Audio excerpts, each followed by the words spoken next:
Hello, members of the University of Portland community. As our spring semester draws to an end, I want to offer a few reflections on an extraordinarily trying past month and a half.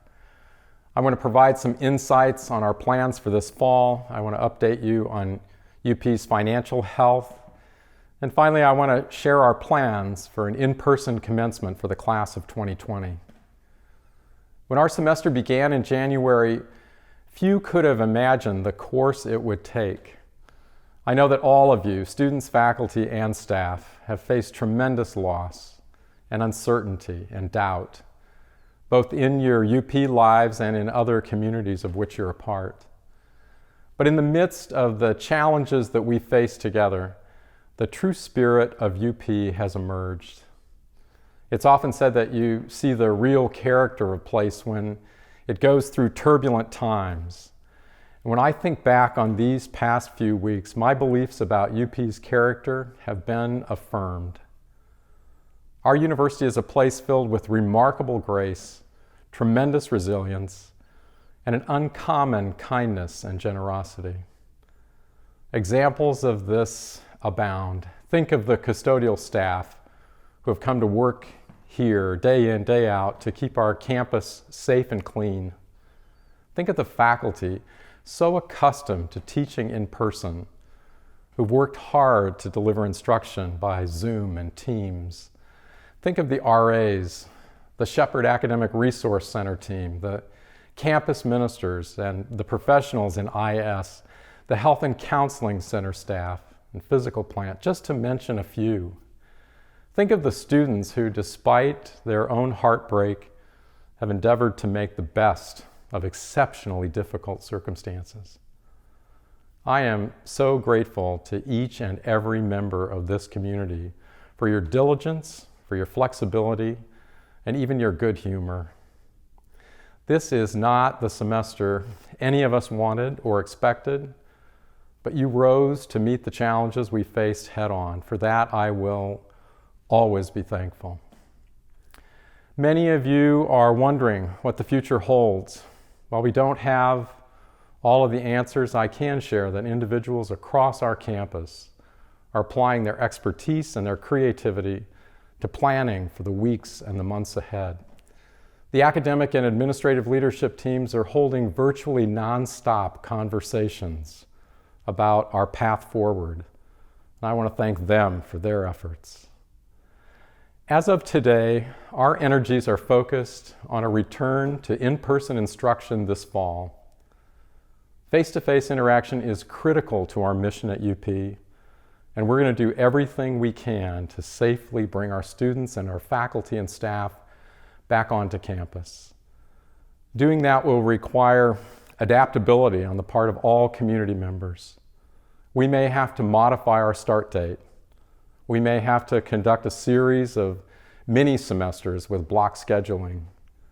We will have to adhere to social distancing guidelines, and we'll need to develop creative solutions for testing and contact tracing and isolation.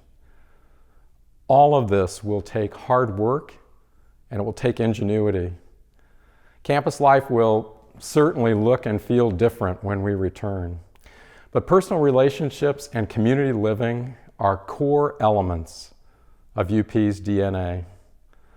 Members of the UP leadership team will spare no effort in helping us to safely resume in-person instruction this fall, and we'll share more details as soon as we can. We also know that many are interested in the university's financial strength. We're a tuition-dependent institution, and so much is contingent upon our enrollment. This is a difficult time for high school seniors to be making their college decision, but I want to thank all of our admissions counselors who are in constant contact with prospective students, and they're helping us attract the class of 2024. The university's finances will be impacted by endowment performance and anticipated revenues that were never realized due to this pandemic. UP will receive some support from the federal government. Half of the funding has been earmarked by the government to go directly to students. The rest will be put toward helping us meet other financial challenges. But this funding alone will not completely address the financial setbacks that we've faced, which is why we announced a series of belt-tightening strategies earlier this month. We can't rule out that additional cost-saving strategies will be necessary in the weeks and the months ahead. As soon as we know more, we'll share that information with the community as well. Finally, to our graduates, we know that this is not how you wanted your time as UP students to end. We understand the disappointment that you and many of your families are feeling. All of us at UP, myself included, are deeply sorry about this situation. I hope, however, that we can make the best out of difficult circumstances. I encourage you and your loved ones to take part in our virtual conferral of degrees this Sunday afternoon. Also, I ask that you keep your caps and gowns. I'm excited to share that we will host an in-person graduation ceremony for the class of 2020 as soon as it's feasible. We're not yet ready to set the date for that ceremony. We're awaiting guidance from public health authorities, and we want to find a date that will allow for the highest possible participation among our community members. We'll provide you with significant advance notice once we have set that date. As always, we welcome your perspectives and your recommendations. Please continue to send your thoughts to commencement@up.edu. They will be considered and they will be appreciated by the many individuals across campus who plan our commencement ceremonies. When it comes to the future, there are perhaps more unknowns than knowns. Consider college athletics, consider residence life, in-person campus activities and events. We're living in uncertain times. But there are a number of things of which I am absolutely certain. I'm certain that UP will weather the present challenges just as we've weathered challenges for the past 119 years. I'm certain that thanks to God's grace and the extraordinary efforts of our community members, UP will continue to be a place where people learn how to lead lives of meaning and purpose.